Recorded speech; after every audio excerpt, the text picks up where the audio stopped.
Research team आज आपके लिए बहुत महत्वपूर्ण रिपोर्ट लेकर आई है।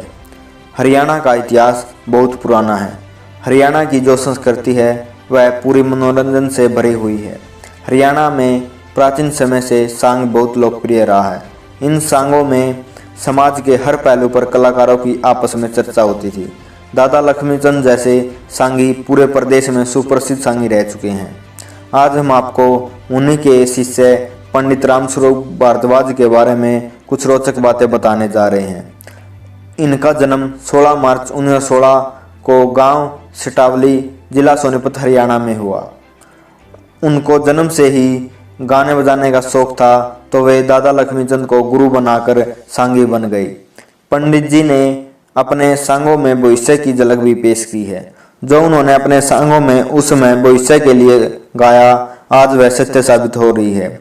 अब हम आपको उनकी हरियाणवी भाषा में लिखी रागनी को ज्यों का त्यों सुना रहे हैं और साथ में हम आपको उसका अर्थ भी बताएंगे। पंडित रामस्वरूप जी ने वर्तमान के बारे में बताते हुए कहा है कि सदी 20वीं के आखिर तक जंग चौगरदे छिड़ जाएगी, माचे हाहाकार चौगरदे सब पे आफत पड़ जाएगी। रूस, चीन और अमेरिका की आपस में तकरार होगी, बंदूकें गन तोप छोड़कर बम्बों की वहां मार होगी। सारे जग के गुट बन जाएंगे, भारी धुआंधार होगी। सबसे पहले रूस, चीन और अमेरिका की हार होगी। सब कुछ मिट्टी में मिल जाएगा, हालत इसी बिगड़ जाएगी। सदी 20वीं के आखिर तक जंग चौगरदे छिड़ जाएगी। पंडित जी कह रहे हैं कि 20वीं सदी के आखिर तक चारों तरफ युद्ध छिड़ जाएंगे।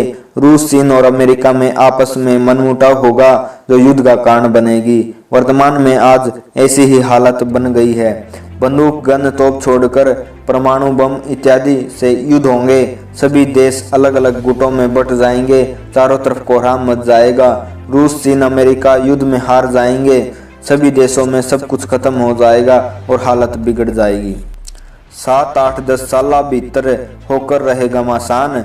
देशा की आबादी घटके थोड़े रह जा इंसान।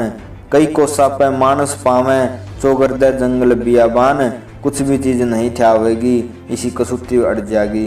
सदी 20वीं के आखिर तक जंग चौगरदे छिड़ जाएगी। 7, 8, 10 साल के अंदर घमासान युद्ध होगा। सभी देशों की आबादी घटकर इंसान बहुत कम रह जाएंगे। कई कोस पर इंसान नहीं मिलेंगे। चारों तरफ जंगल बियाबान हो जाएंगे। सभी देशों में चीजों की कमी हो जाएगी। माँ बच्चे ने, नर नारी ने छोड़ के जान बचावेंगे। महल अटारी माया सारी छोड़ छोड़ कर भग जावेंगे। जहरीली गैसों से मानस गुट गुट कर मर जावेंगे। ना दफनावे नहीं बहावे, लाश ने नहीं जलावेंगे। गादड़ कुत्ते गिद्ध खावे ना, लाश पड़ी सड़ जावेगी। सदी 20वीं के आखिर तक जंग चौगरदे छिड़ जाएगी। माँ को जिस प्रकार बच्चा प्यारा, पुरुष को नारी होती है, सभी को अपनी जान की पड़ जाएगी। धन दौलत को छोड़कर अपनी जान बचाएंगे। जहरीली गैसों के बम फेंके जाएंगे, जिससे इंसान दम घुटकर मर जाएंगे। लाशों का दाह संस्कार करने वाला कोई नहीं होगा। गिद्दड़ कुत्ते गिद्ध लाशों को नहीं खाएंगे, ऐसे ही लाशें पड़ी हुई सड़ जाएंगी। जब होगी तकरार देखना, सबका नक्शा जड़ जाएगा। समझे जो बलवान आपने, भूमि ऊपर पड़ जाएगा। बम्ब पड़े उड़े पानी लिकड़े, तय बतला कित बढ़ जाएगा। कहीं बुझा हो कहीं टांग हो शीश, कहीं पर दड़ जाएगा। श्रद्धा पर पलटन देशा की आपस के माँ बिड़ जाएगी। सदी 20वीं के आखिर तक जंग चौगरदे छिड़ जाएगी। जब युद्ध छिड़ जाएगा तो सभी देशों का नक्शा बिगड़ जाएगा। अपने आप को सुपर पावर कहने वाले देश मिट्टी में मिल जाएंगे। किसी को छिपने की जगह नहीं मिलेगी। सभी देशों की सेना आपस में लड़कर मर जाएगी।